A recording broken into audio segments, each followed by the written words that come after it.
जी, तो इसमें देखें आपके ना जो लेक्चर नंबर 15 है इसमें उसने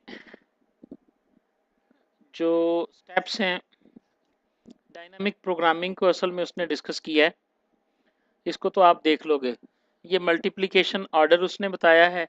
आपको मैट्रिसेस दिए होंगे, पेज नंबर आ जाएं 108 के ऊपर। ठीक है, इसमें देखें उसने चेन मैट्रिक्स दिया आपको, मल्टीप्लिकेशन नीचे लिखा कि ऑर्डर A1 A2 A3, ये हमारे पास तीन मैट्रिसेस हैं और इनके ऑर्डर दिए हुए हैं P0 P1 P1 P2 P2 P3। इसका मतलब ये है कि ये मल्टीप्लाई उसी सूरत में होंगे अगर पहले की जो दूसरी वैल्यू P1 है ये दूसरे में पहली वैल्यू के तौर पे इस्तेमाल हो रही हो। ठीक है, ये रूल है इसकी मल्टीप्लिकेशन का, अदरवाइज ये मल्टीप्लाई नहीं होते। ये तो सिंपल उसने रूल को डिस्कस किया। उसके बाद नीचे एक एग्जांपल है पेज नंबर 109 के ऊपर। ये वो एग्जांपल है जिस तरह की आपको इसमें दी हुई है। उसने कहा कि A1 जो है वो 10/100 है, A2 100/5 है, A3 5/50 है और A4 जो है वो 50/20 है। तो इसको मल्टीप्लाई करने के जो तरीके हैं वो नीचे उसने 5 ऑप्शंस बताई हैं आपको कि आपके पास पांच मुख्तलिफ तरीके हैं इनको मल्टीप्लाई करने के। आप A3 A4 को पहले करें, उसके बाद इसके जवाब को A2 के साथ, फिर सारे के जवाब को A1 के साथ। नजर आ रहा है ना? मैंने कहा नजर आ रहा है ना अब आपको?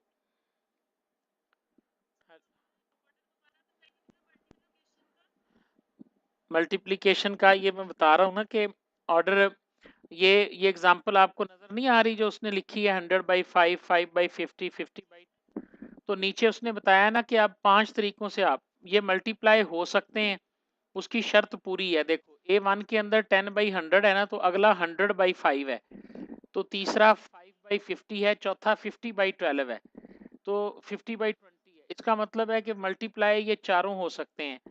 अब हमने ये देखना है कि इसको मल्टीप्लाई करते वक्त कितने स्टेप्स होंगे, तो ये पांच मुख्तलिफ तरीके उसने बताए हैं।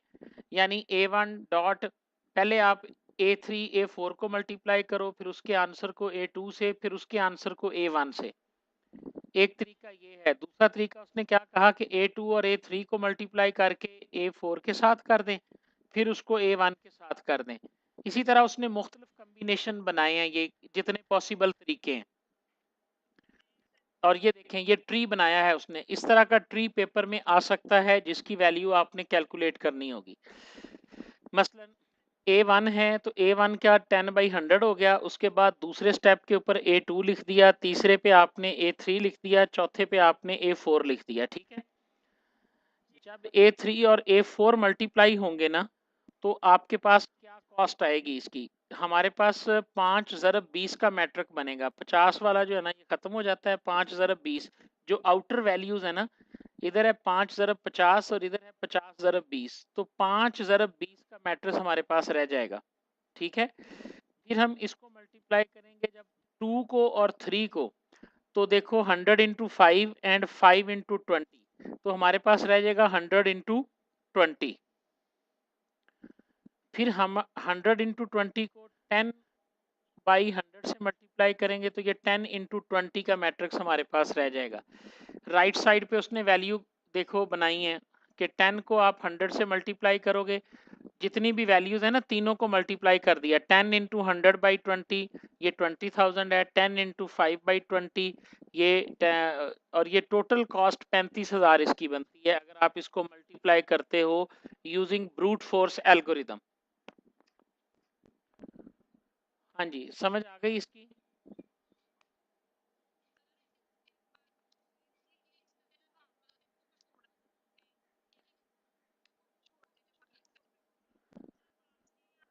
इसको क्यों छोड़ते हैं? हेलो,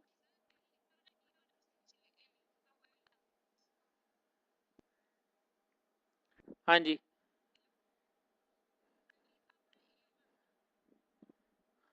जी जी,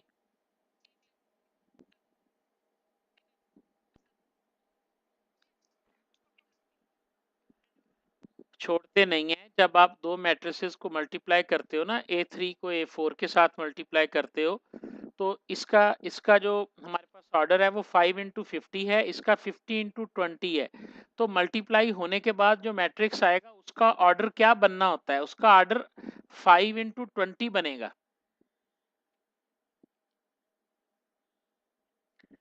मल्टीप्लाई करने के बाद भी तो हमारे पास एक मैट्रिक्स आना है कि नहीं आना, उस मैट्रिक्स का भी तो कोई ना कोई ऑर्डर होगा ना। ये एक जनरल रूल है मैट्रिक्स का। तो आप इसकी कॉस्ट कैसे निकालोगे, A3 और A4 को मल्टीप्लाई करें तो कितने ऑपरेशन करने पड़ेंगे, 5 multiply by 50 and multiply by 20। जो दरमियान वाला है वो एक दफा होगा, तो ये देखो 5000 कॉस्ट आएगी इसकी। जब आप A2 को और A3 और A4 के आंसर को मल्टीप्लाई करोगे तो 10,000 कॉस्ट आएगी। इस तरह आपकी 35,000 टोटल कॉस्ट आ गई। ठीक है, यहां तक उसने करके दिखाया हुआ है। आपकी इक्वेशन में जो क्वेश्चन है आपके जो उसमें डायनामिक के जरिए उसने कहा है ना कि फिल करके दिखाएं। जो असाइनमेंट का क्वेश्चन है वो क्वेश्चन क्या है?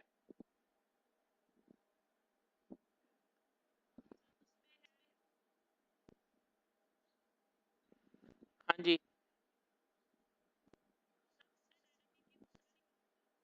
हाँ डायनामिक बोला है, तो अब डायनामिक की तरफ हम चलते हैं। डायनामिक सॉल्यूशन जो है, ये देखें, ये दूसरे कॉम्बिनेशन की कास्ट निकाली उसने 1,45,000, नीचे 110 नंबर पेज पे। ठीक है, फिर उसने तीसरे तीसरे कॉम्बिनेशन की टास्क निकाली, ये 11,000 है।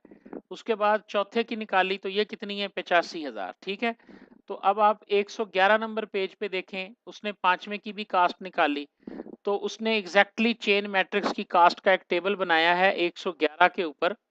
तो जो शो कर रहा है कि हमारे पास जो मिनिमम कास्ट है वो 11,000 है। लेकिन ये 11,000 का हमें कब पता चलेगा, जब हम तमाम को मल्टीप्लाई करके देखेंगे कि ये इतनी कॉस्ट हमारे पास बनेगी। फिर हम ये मैयर कर सकते हैं, हम तमाम पॉसिबल कॉम्बिनेशंस को की कॉस्ट निकालेंगे, उसके बाद सबसे जो लोएस्ट कॉस्ट है उसको हम देखेंगे, तो हम कहेंगे कि हमारे पास ये कॉम्बिनेशन जो है ये सबसे बेस्ट है, जो उसने नीचे शो किया है टेबल के। नजर आ रहा है सबको? हाँ जी, अब यहाँ से आगे वो कहता है कि हम इसको बनाते हैं डायनामिक के साथ, फिर वो डायनामिक की तरफ इसको लेके जा रहा है।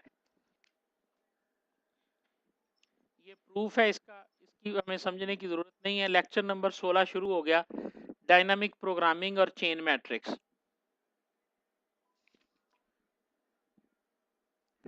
अब आप आ जाएं 114 नंबर सफ़े पे, अब आप आ जाएं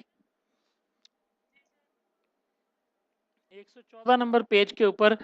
एक उसने मैथमेटिकल मॉडल लिखा है, ये फार्मूला है चेन मैट्रिक्स को सॉल्व करने का using dynamic programming, using dynamic programming. Clear है बात? यानी इसमें जो MII होगा उसकी वैल्यू होगी 0। ठीक है, और जो MIJ होगा इसकी वैल्यू आपने क्या लेनी है, मिनिमम वैल्यू लेनी है, किसकी, MIK जमा MK plus 1J plus PI -1 PK PJ। ये एक पूरा थ्योरम है, ये पूरा एक फॉर्मूला है जिसके तहत आपने वैल्यूज को कैलकुलेट करते जाना है और डायनामिक प्रोग्रामिंग के टेबल में फीड कर देना। ये देखो, ये टेबल आपके पास बना हुआ है, नजर आ रहा है टेबल? हाँ जी, ये टेबल नजर आ रहा है ना आपको? हाँ जी, ये टेबल नजर आ रहा है आपको? हाँ जी, हाँ जी,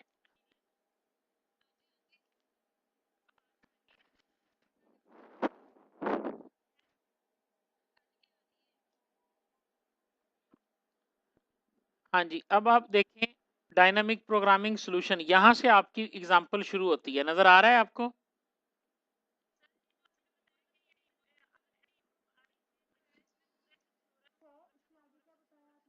ये थ्योरम है, इसी के मुताबिक हमने जो नीचे टेबल बना हुआ है ना, इस टेबल को कैलकुलेट करना है हमने।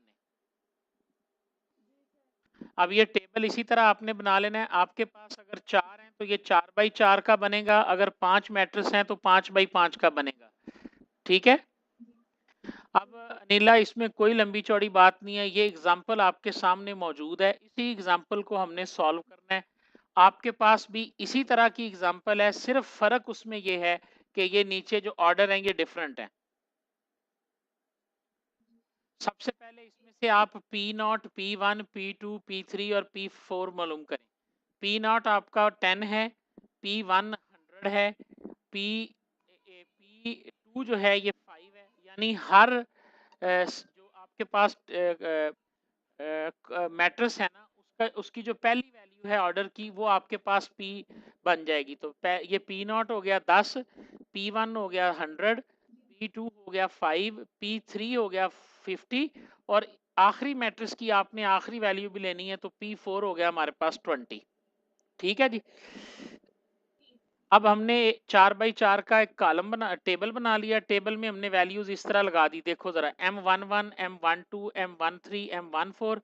अब ये वैल्यू हमने कंप्यूट करनी है। इसमें एक एक रो तो ऊपर वाला फार्मूला क्या कह रहा है, वो कह रहा है MII, जहां पर आई से क्या मुराद है कि 11, 22, 33 और 44 ये किसके बराबर हो जाएगा, 0 के। यही थ्योरम है ना। तो हमने अब इसका मेन डायगोनल देखो कैसे हमने कैलकुलेट किया।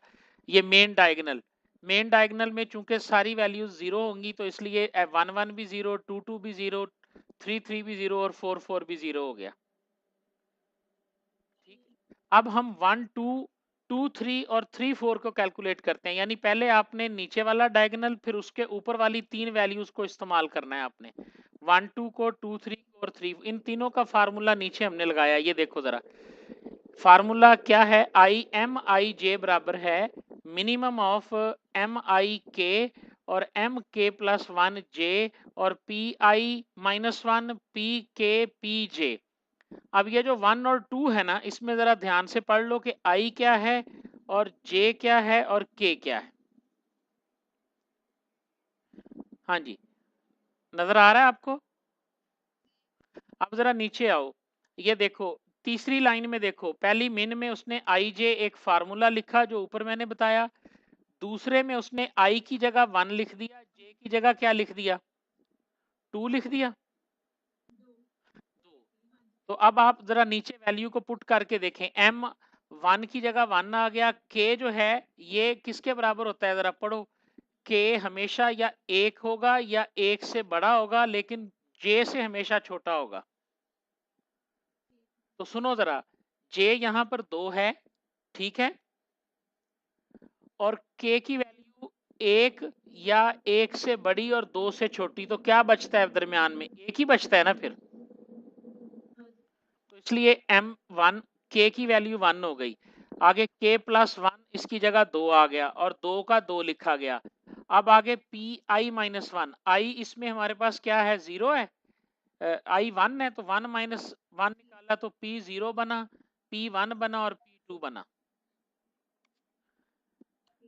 यानी ये जो ऊपर वाला मैथमेटिकल मॉडल था ना, उसके अंदर हमने वैल्यूज को पुट किया तो हमारे पास सूरत हाल ये बन गई, M11 plus M22 plus P0, P1 और P2 को आप मल्टीप्लाई कर लें।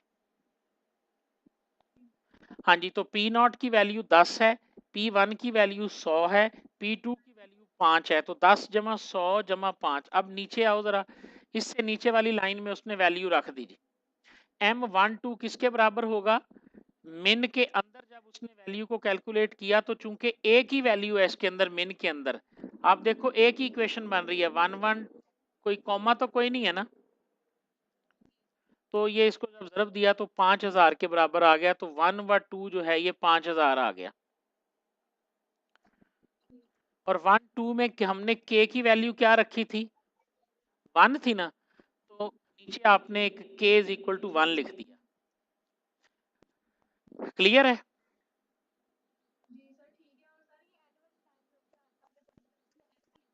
हाँ जी, S1 व 2 ये भी एक टेबल है, आप इसको फिलहाल भूल जाएं। S1 व 2 में से आपने जो छोटी वैल्यू है ना वो लेनी है, 1 लिख दिया और ये k के बराबर होगी।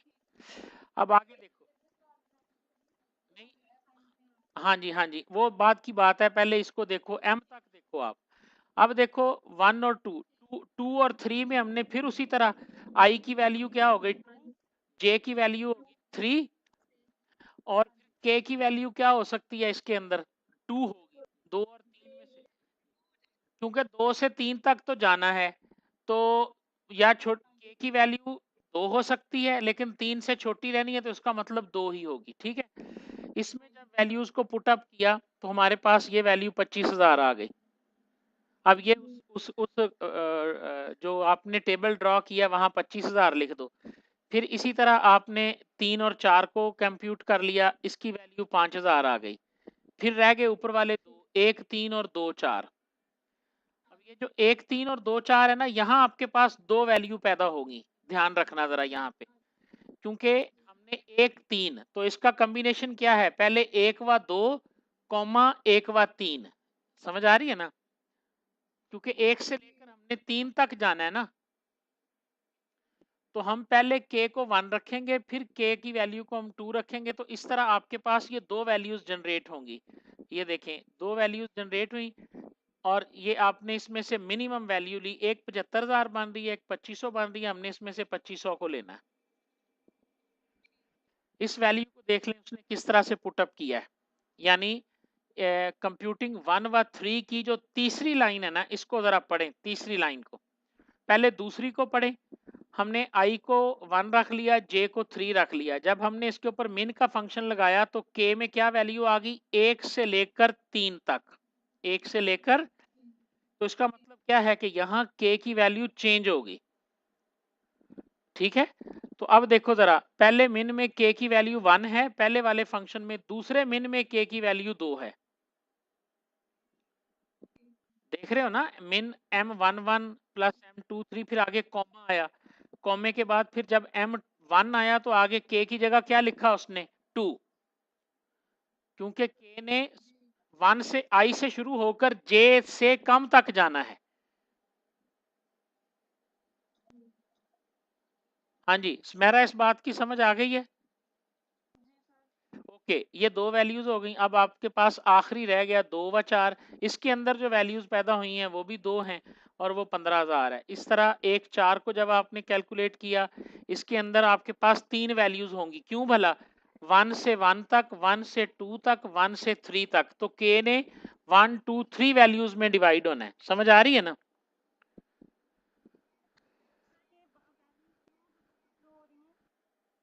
क्योंकि हमने कैलकुलेट करना है m1 व 4, तो हमने नीचे कुलिया लिखा है कि i less than equal k less than equal j। तो जब हम i की जगह रखेंगे 1 और j की जगह रखेंगे 4, तो k की वैल्यू पहले, k की वैल्यू फिर क्या बनेगी, 1 भी होगी, 2 भी होगी, 3 भी होगी, क्योंकि k ने कौन सी वैल्यू लेनी है, i और j के दरमियान वाली। तो इसका मतलब क्या हुआ कि हमारे पास min के फंक्शन में 3 वैल्यूज आएंगी, एक k जब 1 होगा, एक जब k 2 होगा, एक जब k 3 होगा। तो वो तीनों वैल्यूज जब हमने कैलकुलेट की तो वो 35,000, 11,000 और 35,000 बना। इसमें से हमने 11,000 को रख लिया। अब आपने इस टेबल को फिल कर दिया। ये देखो राइट साइड पे आपके पास, लेफ्ट साइड पे आ गया 5,000, 25,000, 5,000, 2500, 1500 और 11,000। तो देखो डायनामिक सॉल्यूशन जब हमने किया तो हम एग्जैक्ट उसी रेशियो पे पहुंचे हैं जो हमने वहां से किया था। वहां भी 11,000 ही निकला था ना जब हमने चेन मैट्रिक्स को बना के तो कैलकुलेट किया था। तो ये इसने, यानी डायनामिक प्रोग्रामिंग हमें देती ही मिनिमम सॉल्यूशन है। तो इस तरह टेबल बना के आपने फिल कर देना है, तो ये आपका सॉल्यूशन होगा जी, ठीक है। हाँ, अब इसके बारे में कोई क्वेश्चन है तो आप